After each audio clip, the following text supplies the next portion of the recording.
Please bear with us. Typically, we're over in the annex, but we had a little situation over there, so I've moved us over here. Very similar room, just a slight size difference.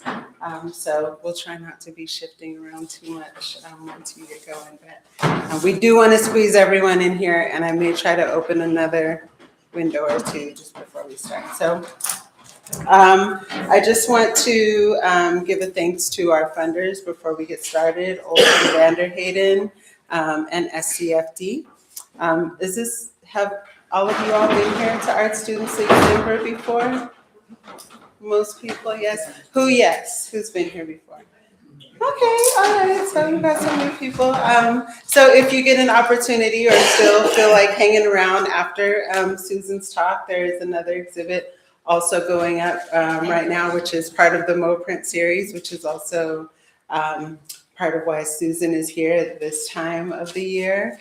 MoPrint is an awesome print exhibit, or I should say not just print exhibit, but celebration of print that happens throughout Denver, and I would just say Colorado, honestly. So this is our exhibit that's happening during this time and this talk as well.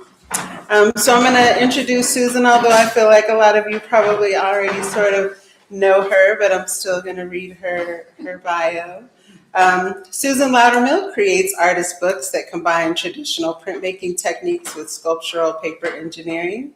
Incorporating pop-up pages and movable structures, her work invites tactile interaction while exploring themes of climate change, catastrophic wildfire, and humanity's complex relationship with the natural world. A retired professor from the Arts Division at Lane Community College in Eugene, Oregon, Lowdermilk continues to make and exhibit work that merges craft, narrative, and environmental awareness. Her artist books are held in the permanent collections of over 70 public institutions worldwide, and she is represented by galleries across the United States. Lowdermilk holds an MFA in printmaking from the University of Oregon and a BFA from Colorado State University. Her practice bridges the traditional and the innovative, bringing a sense of wonder and urgency to the printed page. Welcome, Susan. Thank you.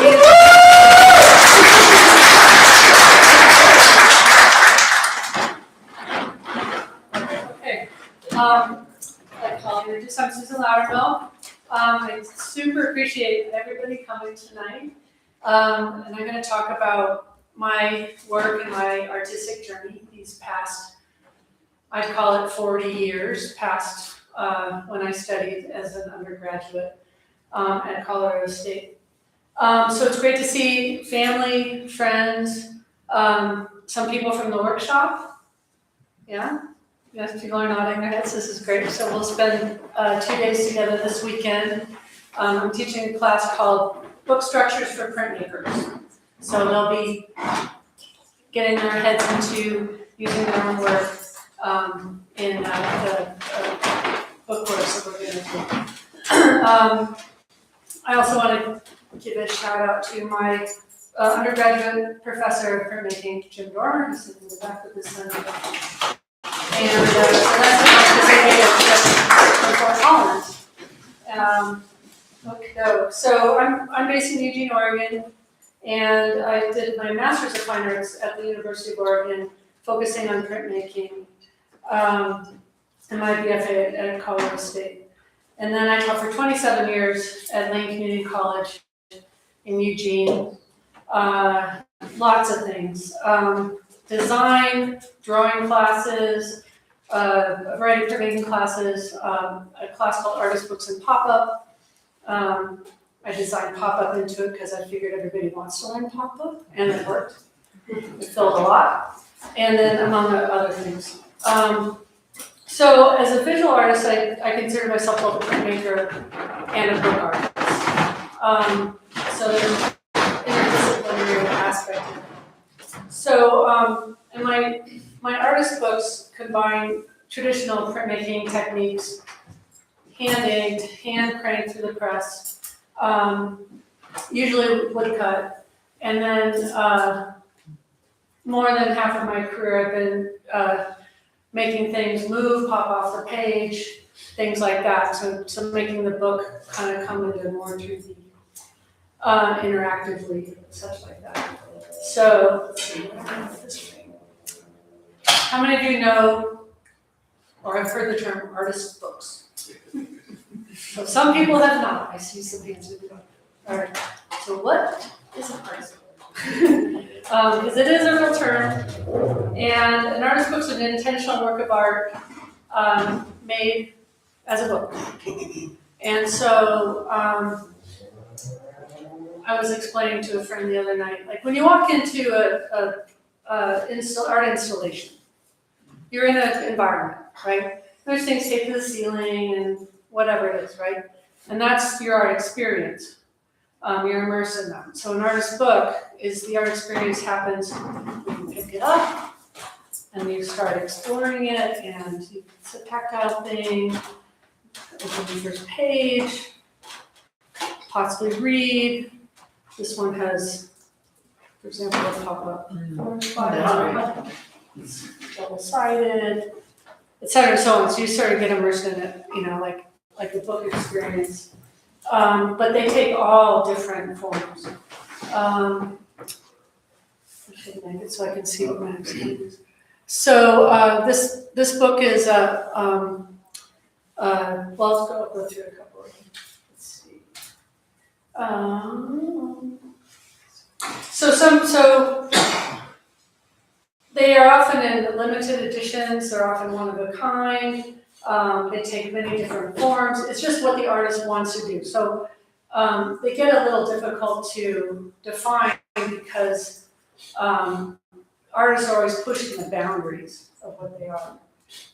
So the viewer is an active participant. So they're turning the pages, and it's a book, so it's pretty much a solitary experience, right? Like you could look over somebody's shoulder, but seeing an exhibit of artist books is always a tease because they're in cases typically because they don't want everybody to handle them.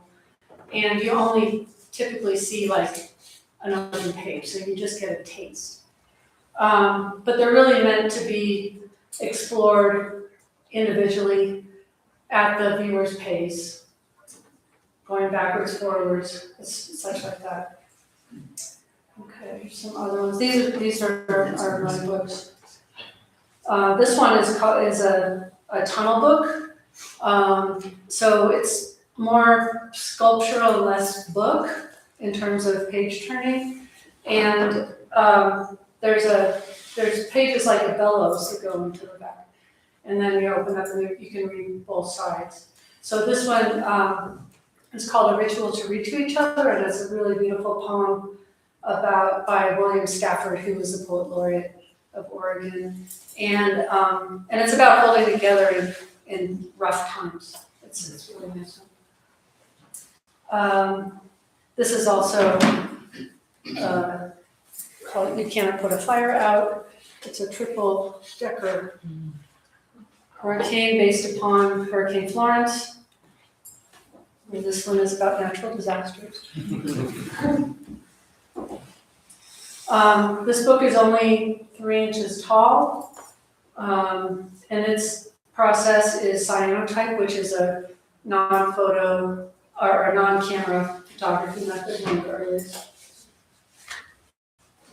Okay. This one, the poem was written by Janine Hathaway. It's called XO upon what might have been our anniversary. And with this one, I printed the text with my inkjet printer onto like a gauzy fabric, so you can see the image through the page and also read the words. Okay. This one is a scroll, and it's a passage by Emily Bronte. So as you open the scroll, you start seeing more and more and read at the same time. So it has a progression. So similar to an installation, as you're passing through, you're getting the cadence and the information that the artist has designed for you. So like a film, it's I don't say contrived. I suppose it's contrived by the artist with the information coming out. This is that same book, but it's presentation box, and then, titles and string. So most of the book, some of my books come with boxes too, because as you kind of settle in to look at them, you pick up this curious box. You figure out how to open it. You open it up again, and that's still part of the art experience. Okay. Some of the books, like mine, I typically, in most of my career, use poetry. Emily Dickinson, William Stafford, Emily Bronte, etc. But some artists write their own works. Some books are completely literary, but there are artist books for some other conceptual reasons. Some are completely conceptual. But they often push the boundaries as to what a book is. So they can take the structure of the book, idea of the book, and then the artist bounces in whatever direction they want to go with it. Okay. This is a book which is a Jacob's ladder. I have it right here. It looks more, it's called Power Play. And you remember these as toys? It makes a great sound. And so rock, paper, scissors. The idea that everybody thinks they have something on somebody else.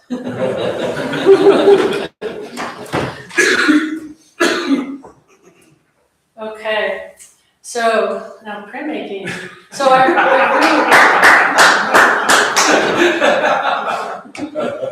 love process. Whose quote is this? Huh? Whose quote is this? I don't think anybody famous. I found a whole list of quotes. I posted them all over the studio at school. Yeah. I love it. And I've always gravitated towards really process-oriented work. Like the two sculpture classes I took, I love bronze casting because there's so many steps to get to this thing that finally it looks like what it is, like at the very, very end after you patina it and stuff like that. So with printmaking, I also really like that it's not direct. I mean, I love to draw, I'm not so much a painter. And so drawing is what you see is what you get, as you go. And that's fine, but that, being in it for the fight of it, I like that, the challenge. You're hoping it works out the way you want it. It's pretty exciting, it's adventure. So a print is where you take an artwork and the ink is transferred from a matrix, like a woodcut, like a metal plate done in etching or engraving or those sorts of things, which most of them go backwards to the beginning of communication arts, right? Like, I tell my students, can you imagine a world where you can't duplicate information? Like it was all word of mouth. That's a whole other lecture. So then printmaking, when a new process would become antiquated with, or the old process would become antiquated, it would turn, this artist would pick it up, and then they would run with it through time. And so that's pretty fabulous. I also really love printmaking because it's multiple originals. So you don't get one, or the first edition's the best, or anything like that. They're all, been curated by the artist, so they're all the same as possible. They're all high quality, and you can sell, since they're not one of a kind, they're more affordable. And I can have my work in a couple different shows at the same time, which is fabulous. And I can keep one of everything I ever did in my entire life in not that big of a space. Well, it's gotten bigger, but so, I love that for printmaking. The other thing I love about printmaking is, you just ask this question, do you trade? And then a lot of my collection has come about because I've traded with other people where everybody thinks they got the better end of the deal. So that's fabulous. Okay, so let's see where I'm at with this. Yep. All right, so this is a multiple block woodcut. This particular piece was called Conflagration, and it shows the colors I used. So my quality controller that makes up the colors with the ink knives, and then you roll out the ink with a hand roller. I've got my hand printing press. I set the pressure to be specific. All that kind of stuff takes, time, patience, skill. It's slow. It's a good day, usually. And in printmaking, the image typically is reversed. The thing you're spending all your time on is backwards from what the final piece is. So you got that indirect situation. And then with a woodcut, you're carving, and what you're carving is white, right? Because you're carving it away and the ink sits on top to be black because it's relief, right? So then you got to consider that, because when you pick up a pencil or a pen, you're making a dark mark, and typically that's in our head. So you got to think about left, right, up, down, dark, light, where's it at? And then I'll have to be sandwiched on the press to be the colors right smack on top of each other and not shifted apart, which is called registration. So I always told my students that printmaking just made you smarter. Because you have to think about those sort of things.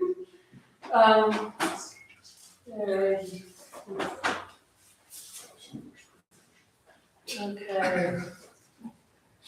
So this is a detail of that piece, and I created right after a fire that came within 20 miles of where I live, which burned up the watershed of everybody in town's favorite river, 140,000 acres, starting Labor Day of 2020.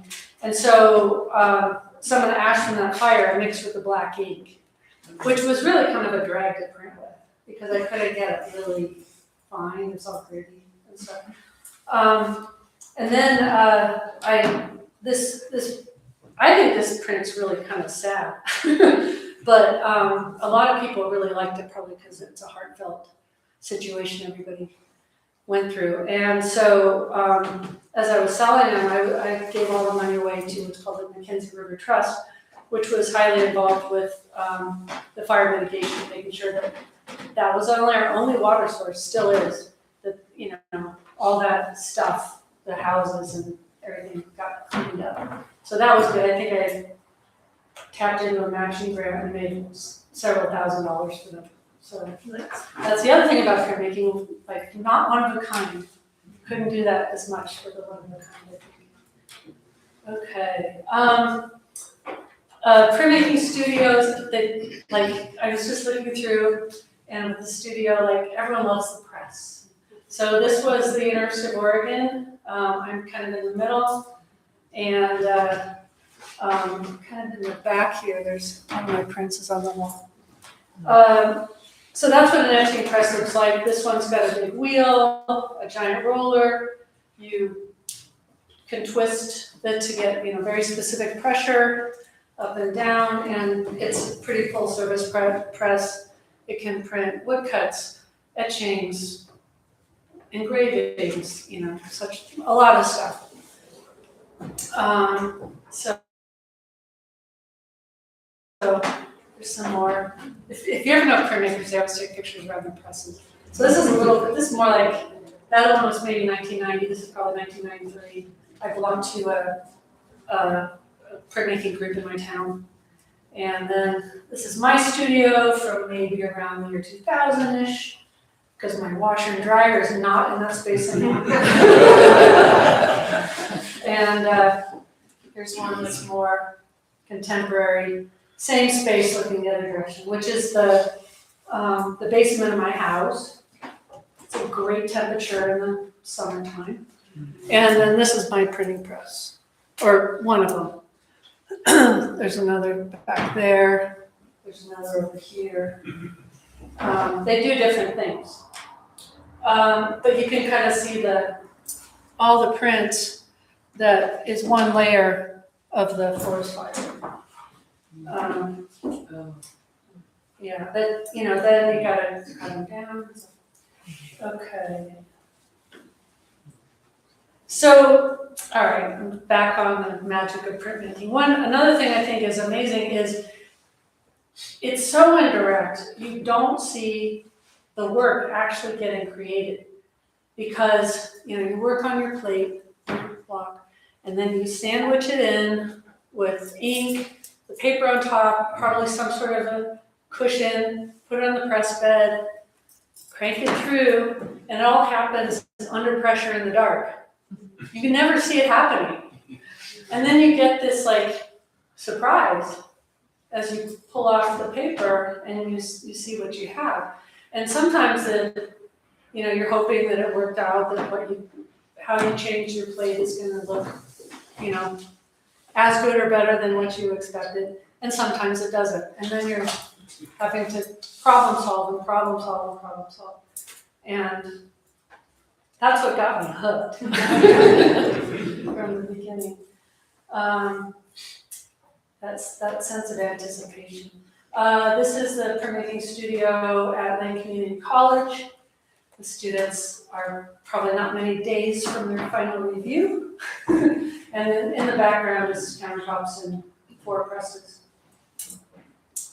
Okay.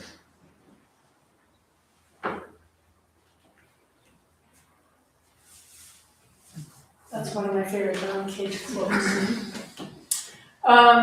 So the themes that I work on are things that resonate with me personally, and I find that then I can kind of really get into the work and kind of flesh it out, whatever it is. It's always never a straight journey, and I'll often forget what the seed of my idea was because it goes left, right, and center.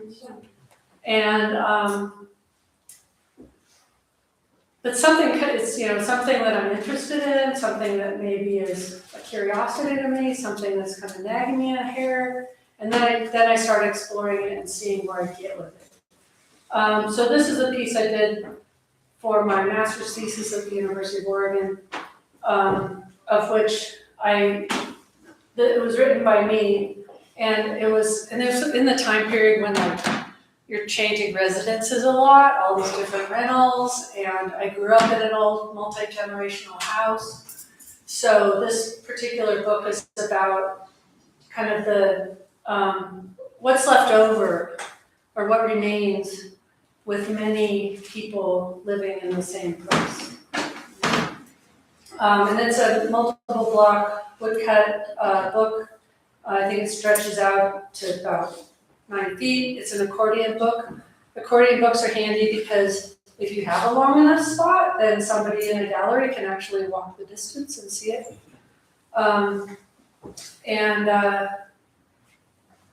What else was I going to say about that?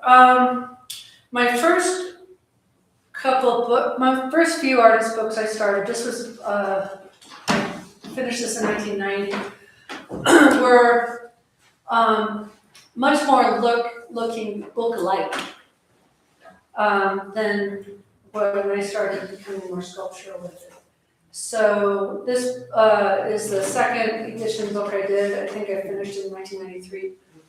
And I borrowed a lot of family photos and photocopied them, blew them up, or blew the photos on a photocopier, transferred them onto the wood, at that point using some yucky chemicals.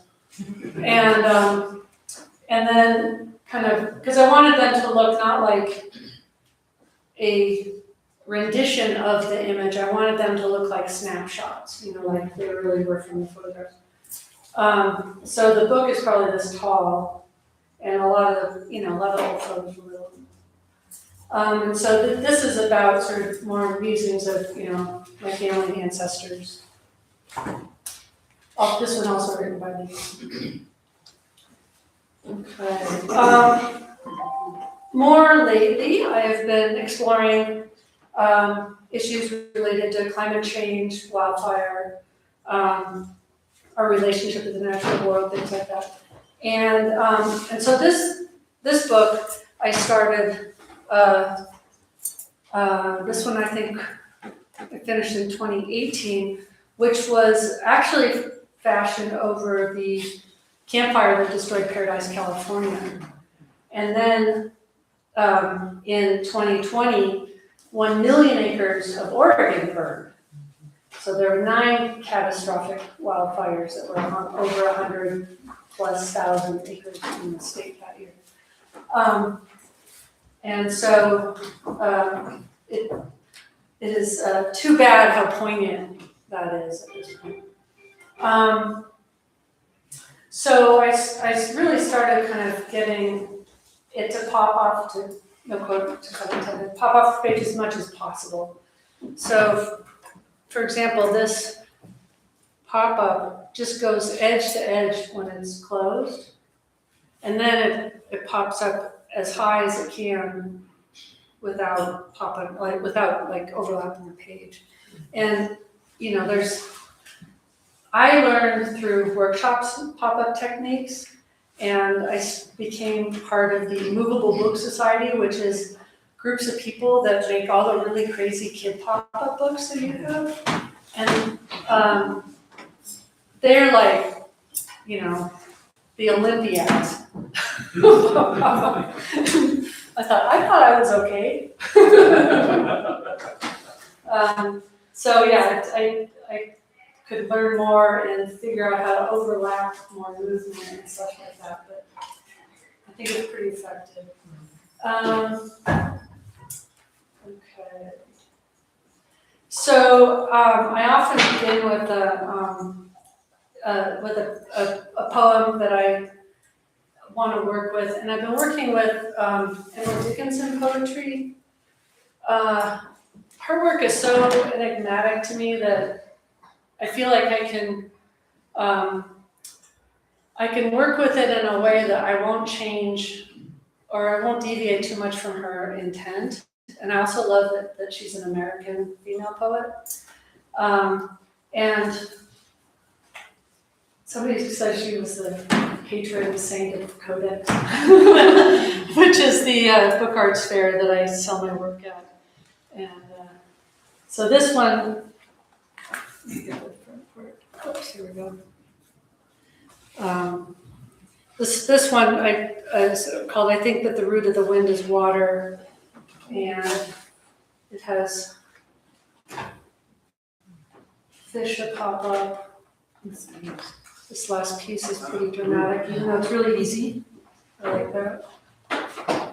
This piece is simply just a spiral, and then the tension makes it come up off the page.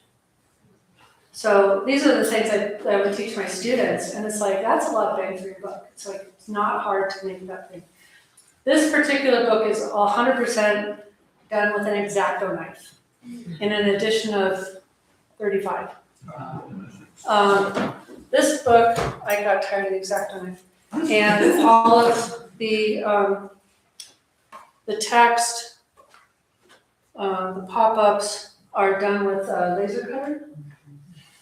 And which told me that even though laser cutter is really handy, I don't like using it because you know, you open the lid, you put your paper in, gotta have the right spot, you close the lid, you go back to the computer, and turn it on, and then there's like a minute or 2 or 3 or 4 that has not as much time to do anything. So I'd way more rather be like going back and forth from the printing press or working with my hands or doing something where I feel like I'm sort of engaged in somewhat of a meditative experience rather than, you know, something that feels to me like, I don't know, computer work, you know, data input or something. Here's the first page of that book. So that one. That's nice. I know, that's So easy. And then this last series is a series of 5 books that's called The Decline of the North American Abbey Fauna. And I've acquired a very large stack of mostly Oregon maps, quadrangle maps, and they're done on good paper. So, I could use them and the paper will never yellow because they're meant to last a long time. And so I thought I'd try to work with that. At the same time, I came upon an article that was pretty groundbreaking at the time, in 2021 maybe, that was about the decline of North American bird species. So I started working with those ideas, and this is an example of the tunnel book. I laminated the maps together so you could see maps on both sides, and also make it thicker. And then the inside is little paintings of, this is an American kestrel. And on this side was taken from that article and maybe some other sources about, what is their decline and what are the reasons and what's going on with them, and how's it going. And then on this side, Emily Dickinson wrote a lot of poetry about American birds. And so, this one it's not specifically about a kestrel, but this is about a very bold bird. So this series deviated for me because to do something different I thought I wouldn't remake. And then it also told me again, I much prefer So, I try different things. So these are unique works. These are unique works, so I think 5 unique works. And so the price tag is a lot higher on these. And, I sold 2. I sold 2 out of 5. That's fine. Okay. Where are we at here? Okay, here's some detail that you didn't see. Rufus hummingbird. I also learned a lot of amazing facts about these birds. Too, so how far the hummingbirds travel, all over Mexico to Canada, every year.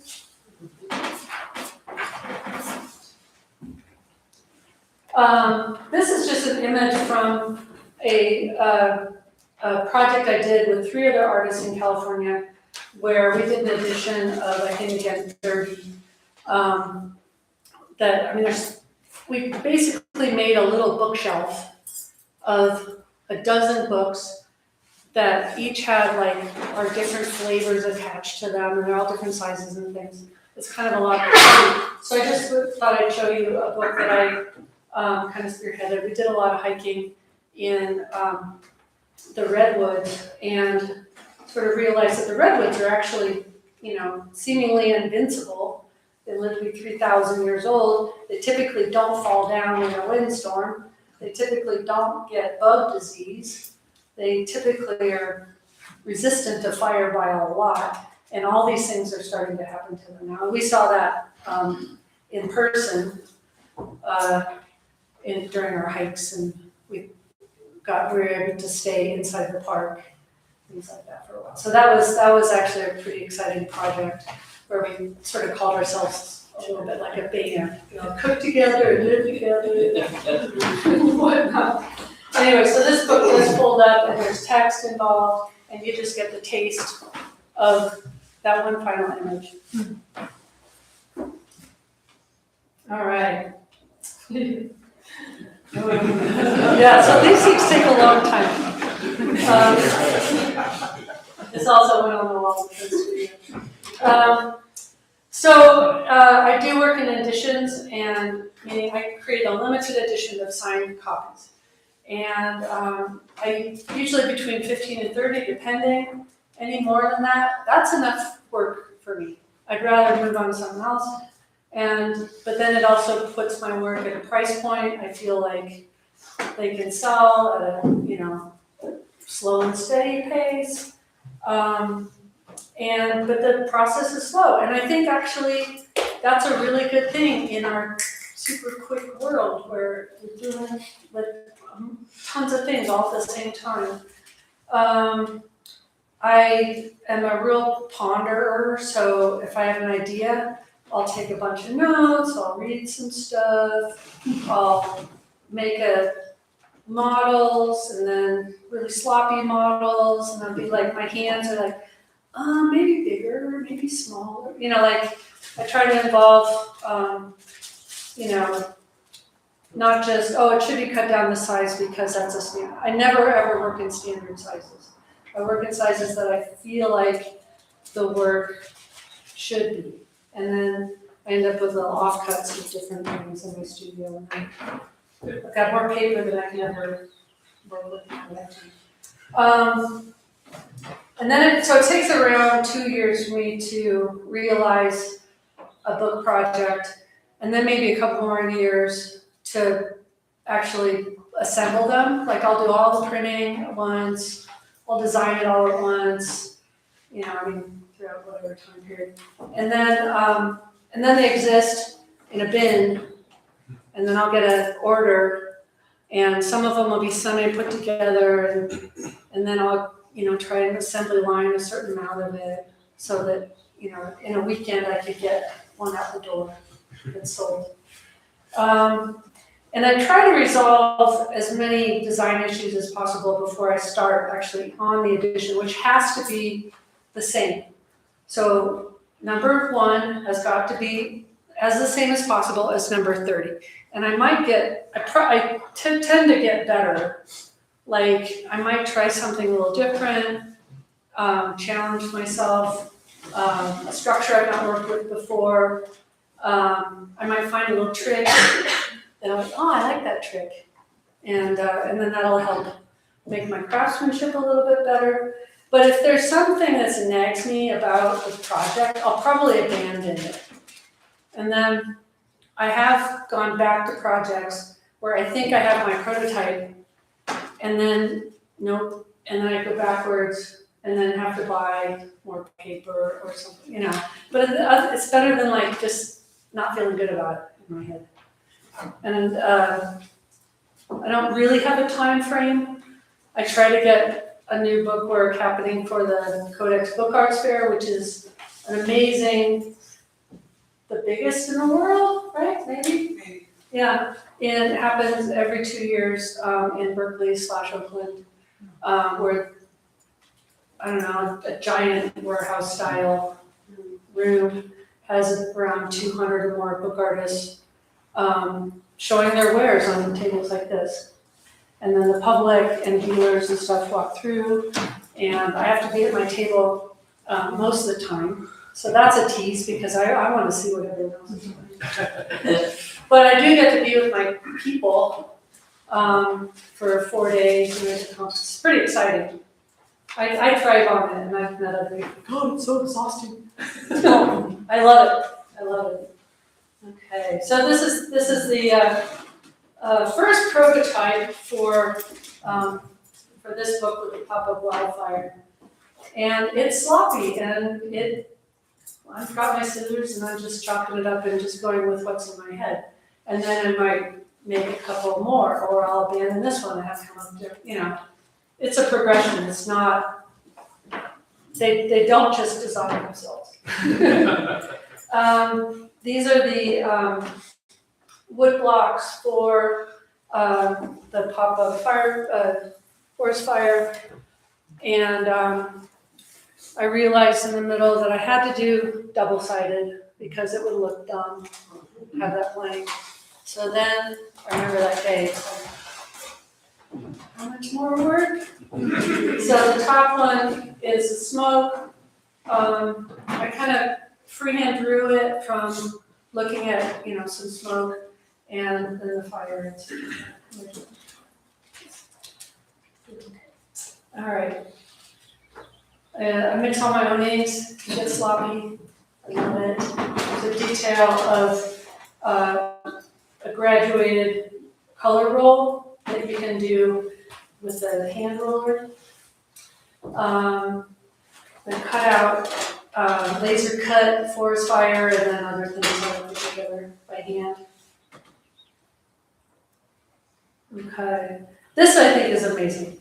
All right, libraries collect books. They also collect art made by artists in the form of books. I think that's incredible. So they're not collecting, they're libraries, they have to collect books, but they collect artist books because artists, there's just different information coming about, right? And here's the other cool thing, is you all can go and see them. So you know they exist now. If you go to a new city, you can look into a special collections and find a treasure and ask to see it. And they'll set it up for no glass, and you can spend the afternoon or, an hour with it or whatever. So my artist books, I think general people, unless they're already artist books collectors, kind of want to hang things on their wall. And so I do collect artist books myself, but other, single individuals will collect artist books, but they tend to be collected by libraries, museums, art center collections, things like that, which then they get cared for, and then they're offered for study for the general public, for students, whatnot, for their topical content. You could see a bunch of artist books that were, political or environmental or related to whatever, women's issues, something like that, from, I don't know, the 1960s approximately up forwards, which is exciting. And then you also get to see what the artist worked with, their materials, their paper, their structures. You'd be like an architect, so how'd you do that? And that gets to be pretty exciting. And then the content, written by the artist, using somebody else's work, maybe no words at all, maybe all words, maybe highly conceptual. And so maybe based upon what you're interested in, you can, maybe flesh out your interests with artist books too. So, University of Denver, Denver Public Library, both of them have artist books collections that you can get online, peruse around, and then, fill out the form and go see them. Okay. So, here's a couple of things that I think are also interesting about art and artist books. So for me, the art piece, this thing, is simply a lucky byproduct. The real art happens when you start getting engaged with it and it communicates something to you. And I also feel that art is a time traveling device. So, this book I finished in 2016, but it can still travel even beyond me, right? If it's still here. Hopefully it is, and it's in some collections, so people are putting it in a nice archival box. And so I think that's an interesting thing about art is you look at, ancient works, and they still communicate to you as much as something that you see that's contemporary. Alrighty.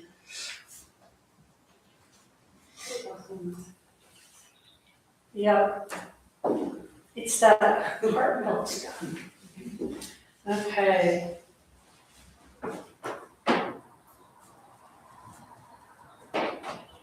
Yeah, I can prep paper all day long. I can print as long as my feet hold up. The harder part is carving away time in your busy life, right? Or shoehorning it in between your teaching schedule. But when it's good, it's really good. And I think for me, that repetitive task, especially, I don't want to create something new all the time. I'm not that kind of artist.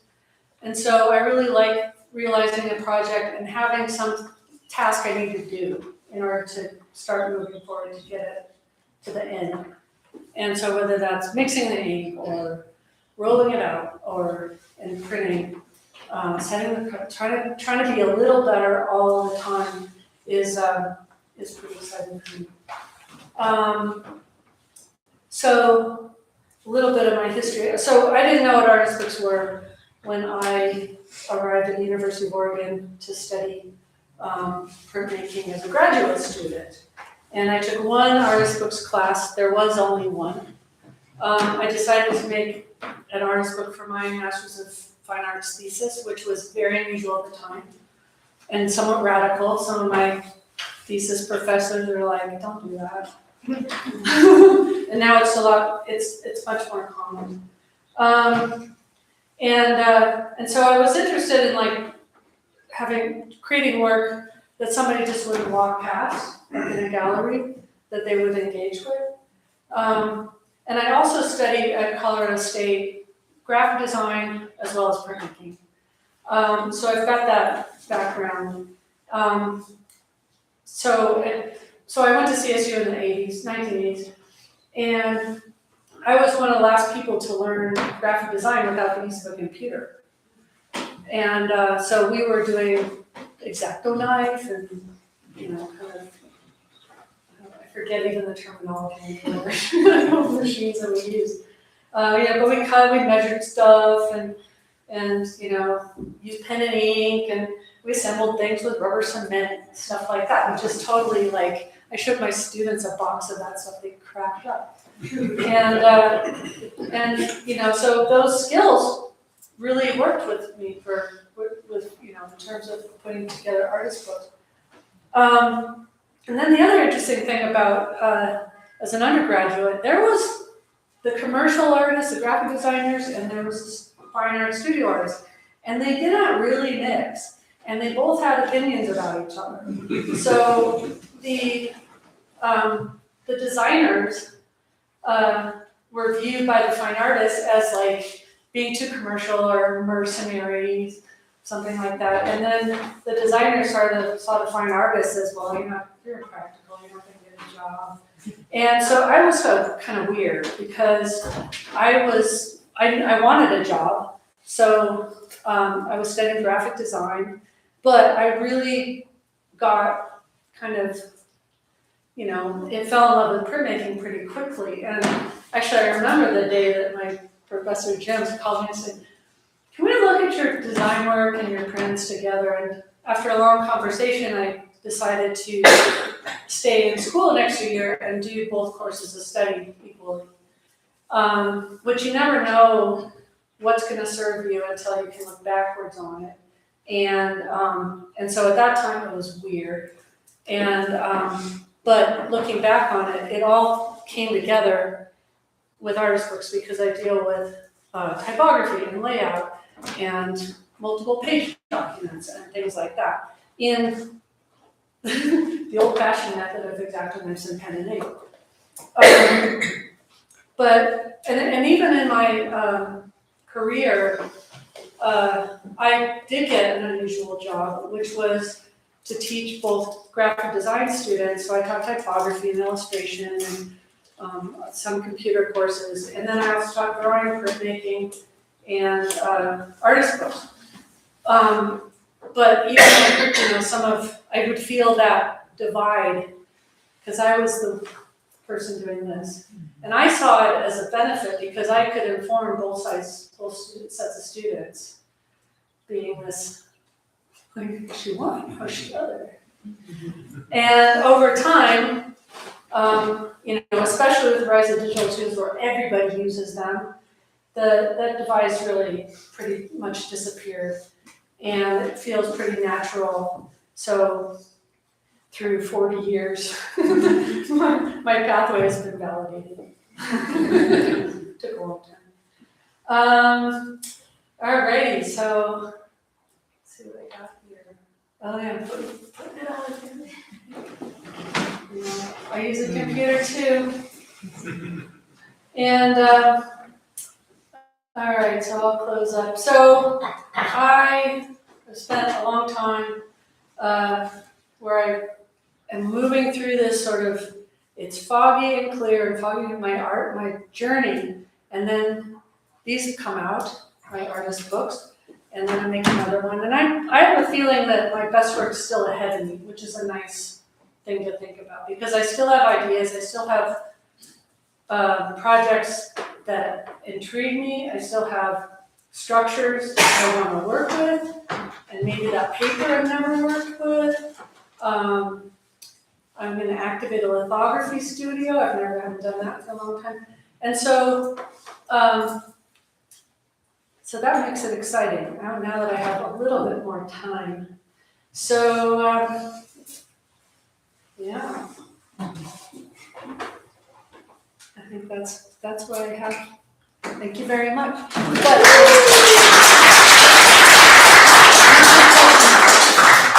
This isn't a question, I just think everybody should know that the University of Denver Special Collections has a lot of Susan's work. Oh, nice. And you can't typically just go in, but you can contact their Special Collections curator, it's on their website, and make an appointment, and she'll call them all out and tell you all about them and show them to you. And I don't think DPL has any of yours, do they? They do. Denver Public Library, you can just go and put in a request at the reference desk, and depending on how available their staff is, they'll go get it right then. So, yeah. Yeah. Do you have to get permission or any kind of approval when you use somebody else's poem? Oh, that's, yeah, good question. Yes, you should, because you're making money on it. Okay. And if you were that writer, you'd be like, What? so the Kim Stafford piece, or the William Stafford piece I used, I wrote to his publisher, and I had to pay just a little bit of money to use it. And in the colophon, all these books have a colophon in the back, which talks, it's the birth certificate of the book. And libraries like this, because libraries love metadata information. So that particular book needs that little sentence in there that I got the permission. Emily Dickinson's work, a lot of it is in the public domain, which is also very handy. Harvard owns the copyright still to a lot of her work, so you have to check and ask. Yeah. You know, they could say no, or they could say, that's cool. Yeah. So I have 4 questions, but I'll only ask one until other people are done. Okay. It's about the idea. You said you have more ideas to come. And I couldn't, even in the beginning of the talk, I was like pinching myself to remember to ask this question, because I think about when you come up with an idea, does it already manifest as one or the other? Or does it become that during the process, as a book or as a print? Oh, okay, let's see. Sometimes I make prints because the books are so much work, and I just want to print Okay. and just put it behind a frame. But the books are, for me, have a lot of the content is also about how I design the viewer to move through it, and that's pretty challenging and interesting for me. So I don't know if that answered your question.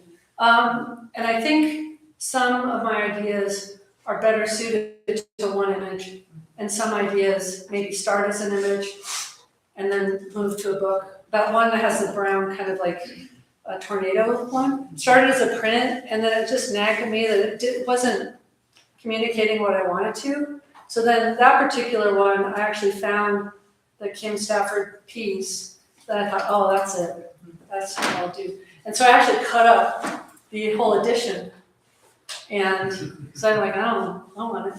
And then I probably had to print more to flush it out, because it's like 4 layers. It's that book about this big. It's a little too big to bring here. So the works are like really controlled and contained and structured. Conceptually, like when you're talking about things like the natural disaster stuff, what does that do for you? Like when it's like this structure, how does that aid, or does it aid when you're like telling the story or talking about these phenomena? So how does it what? Like, does it aid in like talking about these phenomena, or is it something that really? The structure, yeah. I kind of want a punch in an exclamation point on some pages. So in designing the fire, I think it's a really scary image personally. Yeah. I work on paper. I'm kind of scared of fire. And so I wanted it to be big. I wanted it to be beautiful too, because there's that kind of dichotomy of like, well, if you're talking about something that's really tragic and sad, how are you also gonna like intrigue your viewer to stick with it? So yeah, I kind of try to figure that out, and it's a bit of a back and forth because you want to still have it impactful and interesting, but maybe beautiful at the same time. Of course, I tell everybody who I am. no, just ask a question. Okay. The question really comes from the two books that you gave us at one time. One was on the family and the other was Interior passage. yeah. Yeah. And there was a sequence, there is a sequence through the books where you look at one page and suddenly you realize it's not the same scene, and he surprises. And I thought that was so cool, and I enjoyed it so doggone much. It was just a joy, really. I think that's part of the fun part about designing a multiple page book is you get to mess with. I was putting like half of an image on one side of the page and then you see the other half as it kind of went. And like, why not make it different? Like, why not just mess with it? I'm the artist. Well, you surprised me. Huh? You surprised me with the pictures. That's fabulous. That's kind of what you want, right? Otherwise, it's maybe just a picture book. You know, so how do you get the it's not just decorative. You know, that's what I'm kind of hopefully after. And that's what I really enjoy about other people's works, where I think, oh, that's so clever or surprising, or I wouldn't expect that, or, you know, something like that. Yeah, that's where I think the art of it comes in. Yeah, that's my dad. It sounds like you have a lot of hopefulness for art that you hope to make in the future, and I'm curious, given that you make art about climate change, like how that translates, like how, I don't know how to ask my question exactly, but I'm curious how you deal with like that very heavy, like devastating future when you have hope for your artwork. Yeah, I think we do need hope. And this group project I did, we called it Hope, but with a question mark. And that was a lot of our discussion. It was like, again, you don't want to be like 100% depressing, because you want to be able to express what you're learning going through that process. We were doing a lot of reading. I still do that. I drive through the river valley that's starting to come back. You know, I have a lot of feelings about it. And, you know, I saw tulips blooming, like, it's crazy. So those things are interesting to me in that as an artist, because living in this time, I wonder when somebody sees my work about what's happening right now in my neighborhood or in my region, that I'm experiencing or learning about or reading about, they're going to know that I was really considering it, and what's their world going to be like? That's kind of interesting to me. So I'm trying to, put something,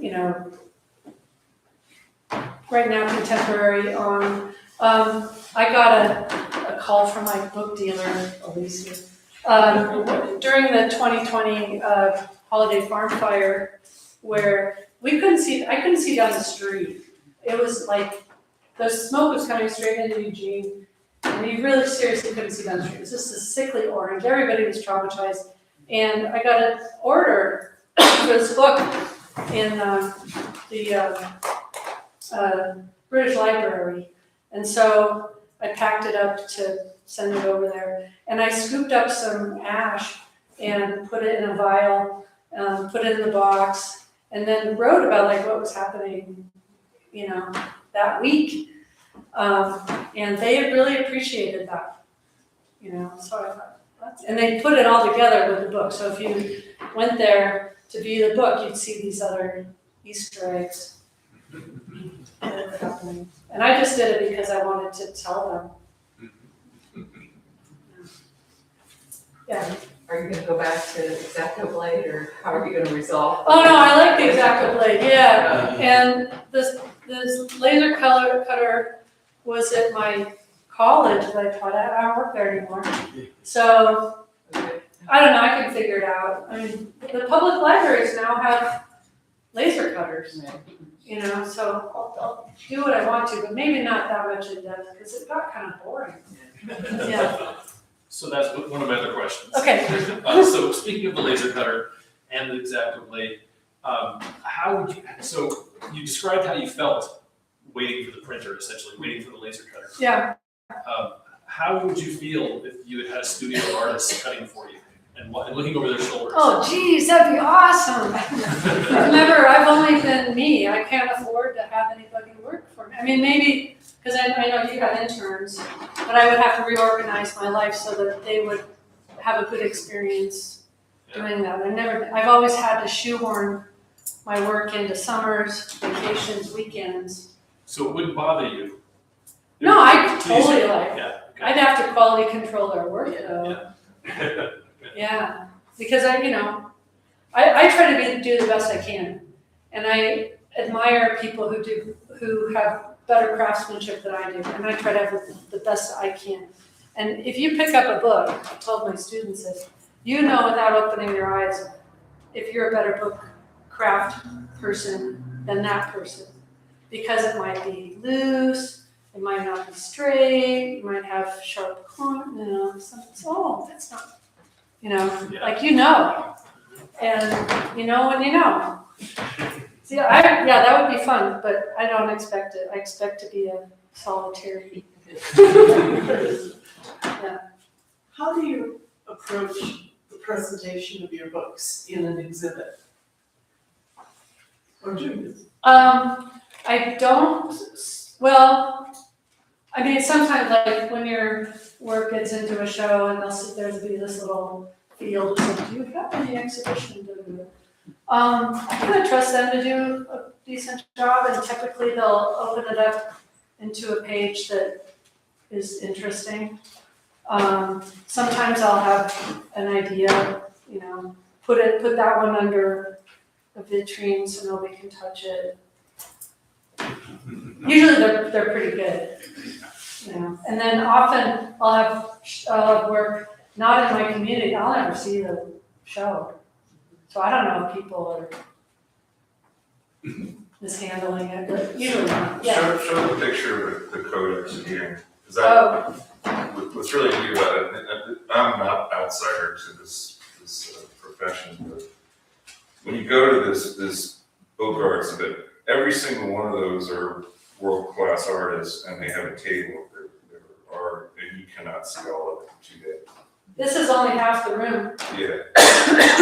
It's in just, 4 days. Yeah.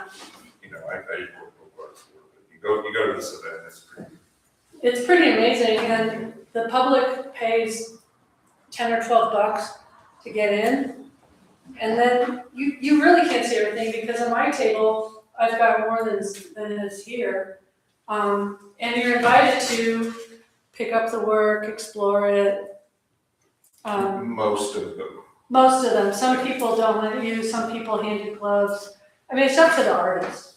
But I learn a lot about my work by witnessing other people looking at it. Like this one, the first few, the first few in the edition, the spine is glued, the pages are glued all the way down on the inside. And it was too stiff. And so people were like only opening it to here because they'd feel that resistance. And I was like, oh. So I ended up in the bindery, inside only putting glue here and here and missing the middle.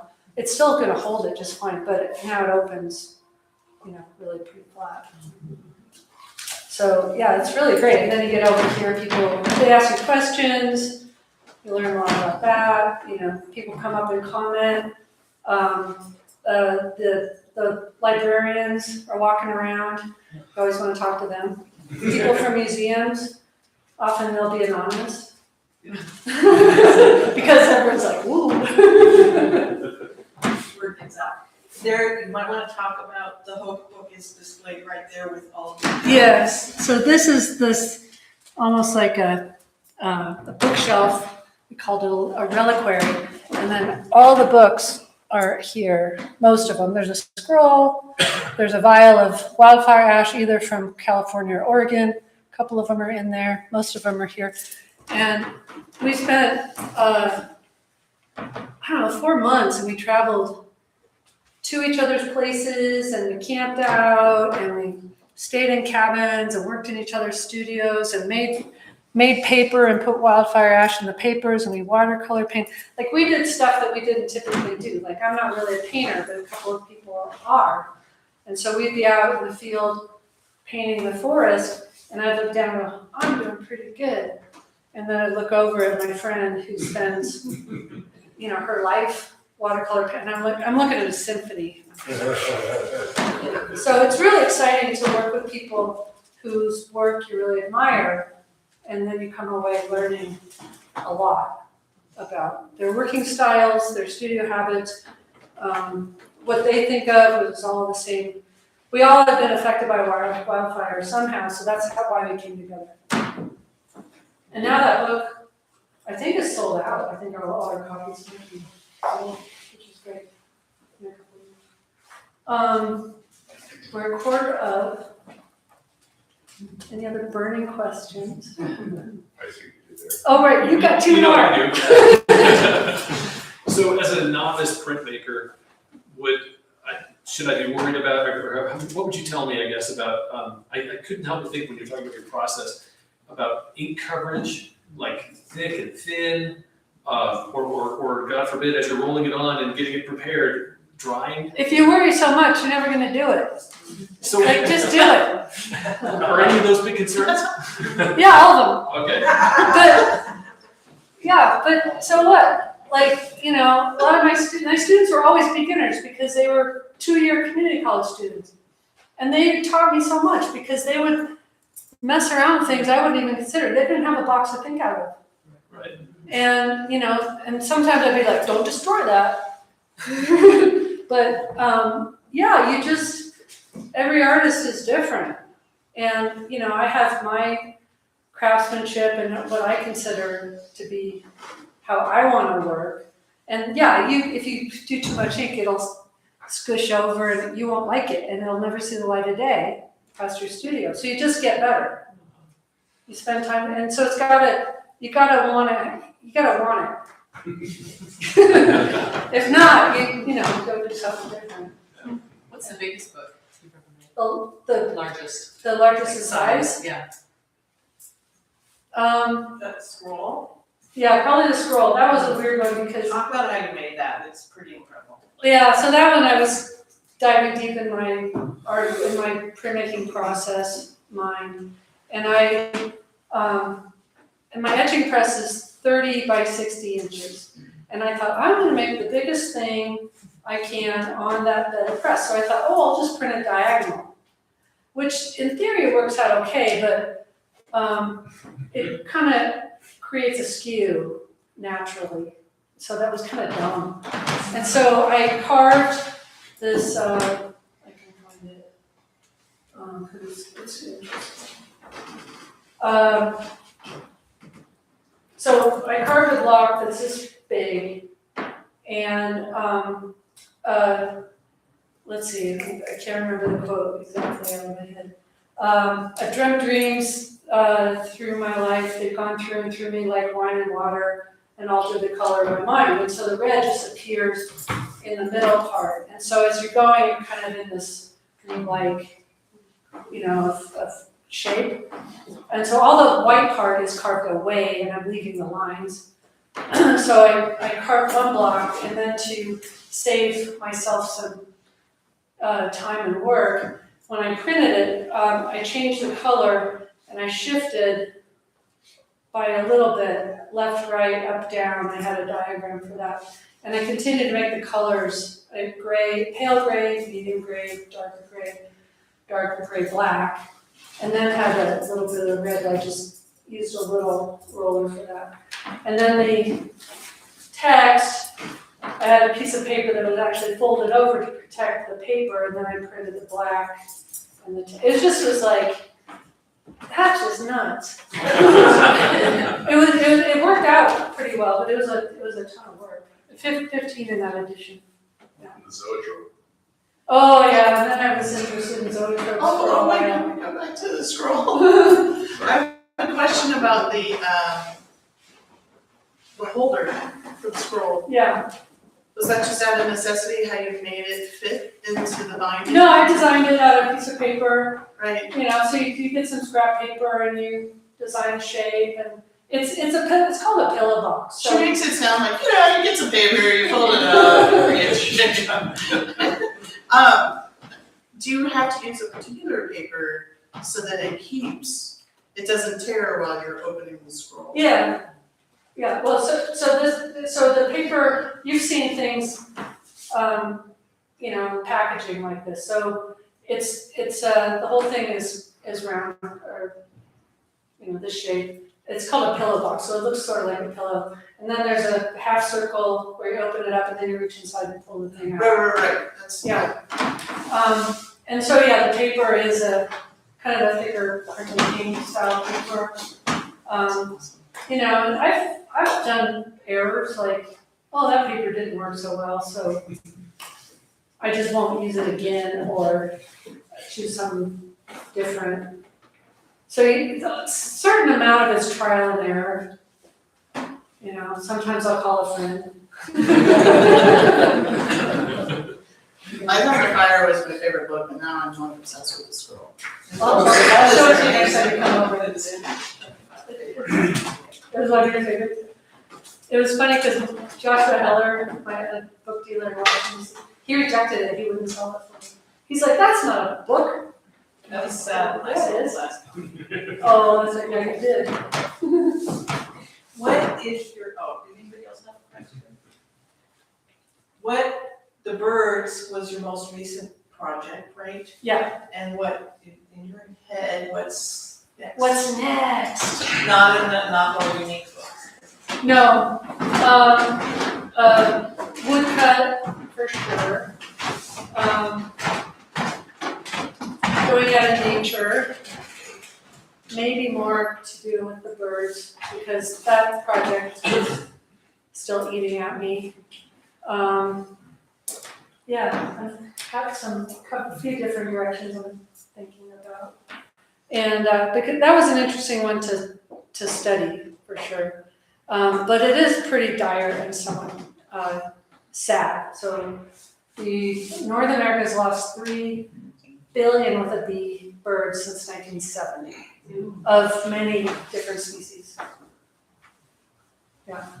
How thick is the wood? Huh? How thick is the wood that you're cutting up? It depends. Often I'll use carpenter, like a birchwood or alder plywood that you make cabinets out of.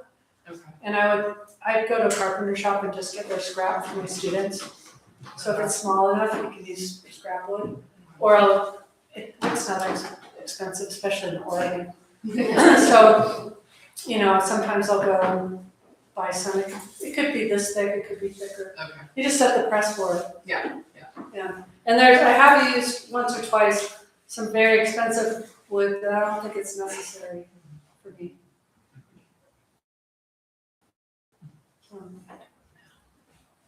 Alright.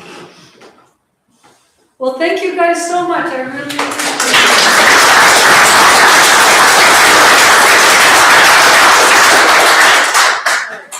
it.